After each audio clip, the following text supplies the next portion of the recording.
పశ్చిమాసియాలో కొనసాగుతున్న ఉద్రిక్తతల నేపథ్యంలో ప్రపంచవ్యాప్తంగా చెమురు గ్యాస్ సరఫరా వ్యవస్థపై తీవ్ర ప్రభావం పడుతుంది. సరఫరా చైన్లో అంతరాయం ఏర్పడడంతో అంతర్జాతీయ మార్కెట్లో ఇంధన ధరలు క్రమంగా పెరుగుతున్నాయి. దీని ప్రభావం దేశీయ మార్కెట్ పైన కనిపించే అవకాశం ఉందని నిపుణులు హెచ్చరిస్తున్నారు.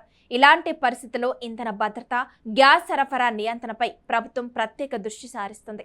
ముఖ్యంగా ఎల్పీజీ మరియు పీఎన్జీ కనెక్షన్ల వ్యవస్థను మరింత పారదర్శకంగా, సమర్థవంతంగా నిర్వహించేందుకు కొత్త చర్యలు చేపడుతుంది. ఇదే క్రమంలో ఎల్పీజీ గ్యాస్ కనెక్షన్లకు సంబంధించిన ఒక వార్త సోషల్ మీడియాలో విస్తృతంగా వైరల్ అవుతుంది. జూన్ 30లోగా ఒక నిర్దిష్ట పని చేయకపోతే గ్యాస్ కనెక్షన్ కోల్పోయే అవకాశం ఉందనే ప్రచారం ప్రజల్లో ఆందోళన కలిగిస్తుంది. అయితే ఈ అంశంపై ప్రభుత్వం ఇప్పటికే స్పష్టత ఇచ్చింది. ఇది ప్రతి ఒక్కరికి వర్తించే రూల్ కాదని, కేవలం ప్రత్యేక పరిస్థితుల్లో ఉన్న వినియోగదారులకు మాత్రమే వర్తిస్తుందని అధికారులు పేర్కొంటున్నారు.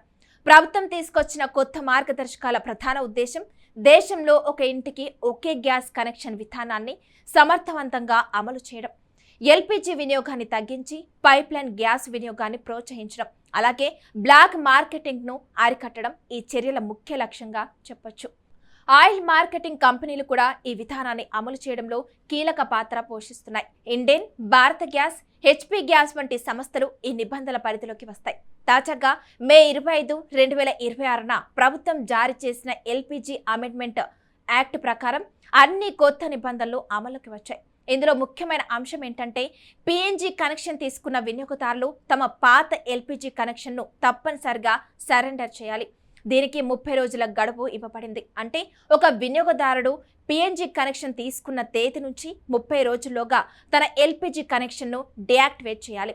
ఉదాహరణకు, ఒక వినియోగదారుడు జూన్ 20న పీఎన్జీ కనెక్షన్ పొందితే అతను జూలై 20 లోపు తన పాత ఎల్పీజీ కనెక్షన్ను సరెండర్ చేయాలి. ఈ గడువులోగా చర్య తీసుకోకపోతే సంబంధిత కనెక్షన్ ఆటోమేటిక్గా డీయాక్టివేషన్ ప్రక్రియకు వెళ్లే అవకాశం ఉంటుంది. అయితే ఇది కేవలం పీఎన్జీకి మారిన వినియోగదారులకు మాత్రమే వర్తిస్తుంది. సాధారణంగా ఎల్పీజీ గ్యాస్ వాడుతున్న వినియోగదారులకు ఎలాంటి ఇబ్బంది ఉండదని అధికారులు స్పష్టం చేస్తున్నారు. ఈ నిబంధనల వెనుక ప్రధాన ఉద్దేశం గ్యాస్ సరఫరా వ్యవస్థను క్రమబద్ధీకరించడం. ఒకే కుటుంబానికి 2 రకాల కనెక్షన్లు ఉండటం వల్ల సబ్సిడీ వినియోగంలో అక్రమాలు జరుగుతున్నాయని, అలాగే బ్లాక్ మార్కెటింగ్కు అవకాశం కలుగుతుందని ప్రభుత్వం భావిస్తుంది. అందుకే డూప్లికేట్ కనెక్షన్లను తగ్గించేందుకు ఈ కొత్త విధానం అమలు చేస్తున్నారు. ఇదే సమయంలో పశ్చిమాసియా ఉద్రిక్తతల కారణంగా ప్రపంచవ్యాప్తంగా ఇంధన ధరలు పెరుగుతున్న నేపథ్యంలో దేశంలో కూడా గ్యాస్ ధరలపై ఒత్తిడి పెరిగే అవకాశం ఉందని నిపుణులు చెబుతున్నారు. అంతర్జాతీయ మార్కెట్లో క్రూడ్ ఆయిల్, నేచురల్ గ్యాస్ ధరలు పెరిగితే దేశీయ మార్కెట్పై దాని ప్రభావం తప్పదని విశ్లేషకులు పేర్కొంటున్నారు. అయితే ప్రభుత్వం ధరల స్థిరీకరణ కోసం అవసరమైన చర్యలు తీసుకుంటుందని హామీ ఇస్తుంది. మరోవైపు వినియోగదారులు సోషల్ మీడియాలో వస్తున్న తప్పుడు సమాచారంపై జాగ్రత్తగా ఉండాలని కూడా అధికారులు సూచిస్తున్నారు. ప్రతి వైరల్ మెసేజ్ నిజం కాదని, అధికారిక ప్రకటనలు మాత్రమే ఆధారంగా చేసుకోవాలని చెప్తున్నారు. ముఖ్యంగా 30 రోజుల్లో కనెక్షన్ కోల్పోతారు అనే ప్రచారం పూర్తిగా సరైన సందర్భంలో మాత్రమే వర్తిస్తుందని స్పష్టం చేస్తున్నారు. ప్రస్తుతం దేశంలో ఎల్పీజీ వినియోగం కోట్ల కుటుంబాలకు నిత్యావసరంగా మారింది. గ్రామీణ ప్రాంతాల్లో ఉజ్వల యోజన ద్వారా కూడా పెద్ద ఎత్తున కనెక్షన్లు అందించబడ్డాయి. ఈ నేపథ్యంలో గ్యాస్ సరఫరా వ్యవస్థను మరింత సమర్థవంతంగా, పారదర్శకంగా నిర్వహించడం ప్రభుత్వానికి ఒక పెద్ద సవాల్గా మారింది. కొత్త నిబంధనలు ఈ వ్యవస్థను మరింత క్రమబద్ధీకరించడానికే ఉద్దేశించబడ్డాయి. మొత్తానికి చూస్తే సోషల్ మీడియాలో వైరల్ అవుతున్న వార్తల్లో కొంత నిజం ఉన్నప్పటికీ అది అందరికీ వర్తించే రూల్ కాదని స్పష్టమవుతుంది.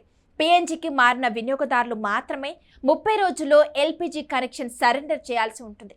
మిగతా వినియోగదారులకు ఎలాంటి ప్రమాదం లేదు. అందుకే ప్రజలు అపోహలకు లోను కాకుండా అధికారిక సమాచారాన్ని మాత్రమే నమ్మాలని నిపుణులు సూచిస్తున్నారు.